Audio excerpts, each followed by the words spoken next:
ahora nosotros somos llamados a una vida completamente nueva por aquel que ha de venir.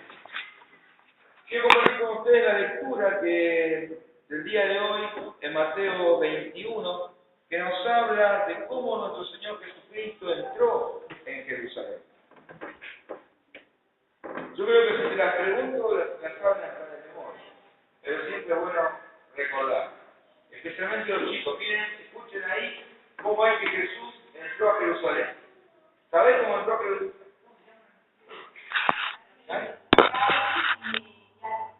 Ale y Cari, ¿sabés cómo entró Jesús a Jerusalén? ¿En qué te imaginás que podría haber entrado? ¿En auto? ¿En moto? En burro, alguien te sopló. En un burro entró. ¡Ah! ¡Qué bueno! ¡Fenómeno! En un burrito entró Jesús a Jerusalén. Animal de carga, animal usado por el común de la gente para llevar sus cosas de acá para allá. Y dice en el texto de Mateo 21 que mientras Jesús entraba, la gente lo iba recibiendo con palmas, no pero palmas de aplaudir, de las plantas, ¿no? Por eso domingo de ramos, con plantas. En algunos evangelios dice que la gente tiraba su ropa, sus alfombras, sus capas, se despojaba de aquello que tenía, porque era tanta la alegría por el rey que venía, que no tenían problema en despojarse de lo que sea y en recibirlo con muchísima emoción. Y Jesús cumple lo que la profecía anunciaba, lo que decía Isaías y tantos otros profetas. Va a llegar un Mesías. Y la entrada de Jesús, de este Salvador, de este Libertador, como hemos cantado en el himno, se da en el tiempo cercano a la Pascua. ¿Qué celebraba el pueblo de Israel en Pascua? Porque la Pascua no es un invento de los cristianos, es una fiesta de toda la vida del pueblo de Dios. ¿Recuerdan ahora los grandes? Sí. La salida de Egipto. Cada año el pueblo volvía a celebrar que Dios los había rescatado en un momento muy difícil de su historia, cuando eran esclavos en Egipto. Y por lo tanto, la Pascua era una fiesta de la libertad. Era como la fiesta de la independencia. Pero la estaban celebrando en un tiempo de mucha opresión. Celebraban con alegría, pero aún sabiendo que estaban oprimidos por el Imperio Romano y también por las autoridades del templo que colaboraban con ese imperio, que también se ocupaban de oprimir al pueblo. Por lo tanto, la entrada de Jesús se da en medio de un clima de mucha ansiedad, de mucha preocupación, pero también de un tiempo de mucha esperanza. Ya va a venir. Si Dios se acordó de nosotros alguna vez y nos liberó de Egipto, también nos va a liberar ahora. Dios va a mostrar su fuerza liberadora y nos va a enviar a un Mesías. ¿Y cómo va a ser ese Mesías? Va a ser un rey, pero un rey humilde. Un rey que va a tener fuerza, pero no el de la espada. Un rey que va a tener sabiduría, pero no de la humana. Un rey que va a venir con la fuerza de la palabra de Dios, con la fuerza del Espíritu Santo y con la sabiduría que Dios es capaz de dar. Y va a traer libertad a su pueblo. Va a hacer libre a su pueblo. ¿Pero de qué manera? ¿De qué manera un rey que no tiene ni espada, un rey que no tiene poder, va a poder liberar al pueblo de una opresión tan grande como la que sufrían de parte de los romanos? ¿Con qué herramientas va a liberar este Señor? ¿Con qué herramientas nos libera hoy el Señor a nosotros de nuestras propias opresiones? Lo que va a mostrar Jesús es cuánto ama Dios a sus sus hijos y a sus hijas. Va a demostrar su amor por cada uno de los suyos. Y va a decirle a cada uno de los suyos: vos sos una persona importante. Vos sos una persona valiosa. Eres alguien cuya vida no depende de los demás y de las exigencias de los otros. Es una vida que está liberada ya de todo eso. Los romanos no son los dueños de tu vida. Las autoridades del pueblo de Israel tampoco son los dueños de tu vida. El dueño de tu vida es el Señor. Y Él hace que ella sea importante. Eso es lo que Jesús viene a traer como mensaje. Y también nos libera del poder del pecado y también de la muerte.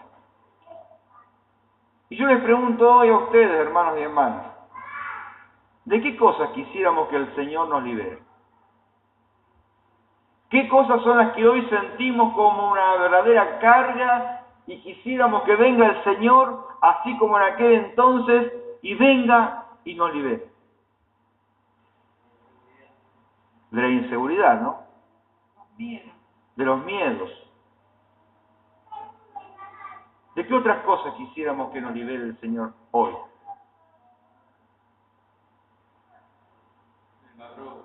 De la droga.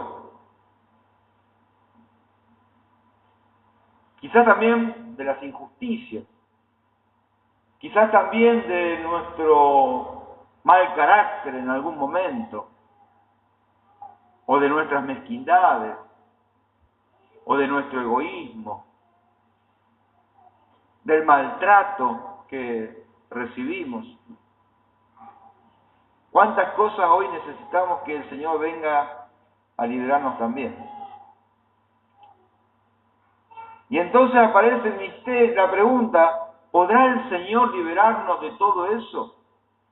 ¿Podrá este que viene en un burrito sentado a entrar en un pueblo liberarnos? ¿O necesitamos algo mucho más fuerte que todo eso? Necesitamos una fuerza aún mayor que todo eso. Y yo creo que ahí se juega el tema de la fe. Si yo creo que desde lo pequeño, desde lo sencillo, desde aquel que se viene a ofrecer en favor de los demás, puede nacer la esperanza de algo mejor para este mundo y para la vida de cada uno de nosotros. Nos estamos preparando esta semana, hermanos y hermanas, para recibir un misterio que es enorme y que todos debemos entender. Aún el muchachito este que vino y me quiso sacar lo que yo no tenía. Entender que la vida no se hace sacándosela a otro. Que yo no me hago grande y mejor aprovechándome de los demás. Que yo no voy a obtener mayores réditos porque me aproveche de los otros. Sino que el verdadero sentido de la vida, lo que va a hacer que mi vida valga, lo que va a hacer que mi vida trascienda incluso más allá de mí mismo y de mi tiempo en este mundo, es cuando soy capaz de ofrecerla en favor de los demás. Cuando soy capaz de darla en favor de otros. Cuando esa comprensión sea algo que esté presente en todos y cuando podamos ir viviéndola poco a poco, entonces todos esos miedos que hemos mencionado recién y todas esas cosas de las que quisiéramos liberarnos ya van a ir ocurriendo.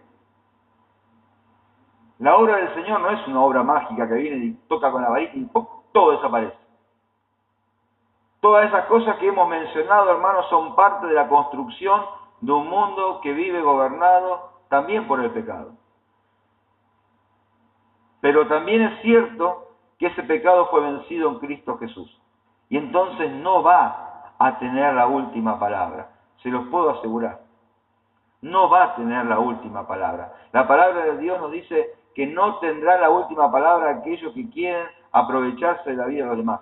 No lo van a tener. La última palabra en la historia la va a tener el Señor. Él va a ser el que va a darnos vida y vida en abundancia. Pero tenemos que creer en eso. Y tenemos que vivir conforme a eso. Y tenemos que aceptarlo y tenemos que obrar en este mundo conforme a eso. Los primeros en tener que hacerlo somos nosotros. Aquellos que hemos aceptado a Jesús. Aquellos que lo hemos recibido. Y si alguno quiere hacerlo nuevamente, que se sienta llamado a volver a recibir a este Señor en su vida. Porque Jesús entró en Jerusalén, pero también quiere entrar en la vida de cada uno de nosotros hoy, para transformarla, para que podamos entender ese enorme misterio que va a ocurrir en la pasión, muerte y resurrección de Jesús, que cuando doy es cuando recibo, cuando entrego es cuando voy a poder ganar, no al revés. Las manos que se cierran no van a ser las que se llenen. Eso es lo que hay que entender, eso es lo que ese es el enorme misterio de vida que ahora se está jugando en este tiempo. Si nos comprometemos con ello, si lo aceptamos, si hoy decimos sí a este Señor que viene, si también hoy nosotros agitamos ramitos, podríamos decir a Marta, vamos a pelar aquella planta para tener un ramito de todo, pero si todos hoy pudiéramos decir, Señor, queremos que vos entres en la vida de cada uno de nosotros, Señor, queremos que vos entres en la vida de esta iglesia, Señor, queremos que vos entres en la vida de este barrio, y Señor, quiero que entres en la vida del pibe este que hoy me amenazó. Claro que sí. Que el Señor pueda entrar en la vida de todos aquellos que han mal comprendido y han mal entendido esta enseñanza maravillosa que nos viene del Señor. Y que nos dice que la verdadera transformación es aquella que nace a partir del amor. Cristo vino a transformar el mundo con la herramienta más débil y al mismo tiempo más fuerte, que es el amor. No con la ley, no con exigencias, sino con amor, con entrega, con capacidad de tener misericordia. Por eso roguemos hoy al Señor que Él entre en nuestra vida, que nos transforme con su amor, que transforme este mundo, que transforme la iglesia, que transforme nuestro barrio, para que ese amor de Dios habite en cada uno de nosotros y mejore nuestra vida. Que allí donde hay odio empiece a haber misericordia. Que allí donde hay rencor pueda haber perdón. Que allí donde hay mezquindad pueda haber generosidad. Que allí donde hay vicios pueda haber una vida santa. Que esa transformación ocurra. Porque esa transformación es posible. Porque Dios está obrando en la vida de nuestro Señor Jesucristo. Quiera el Señor que así sea. Amén.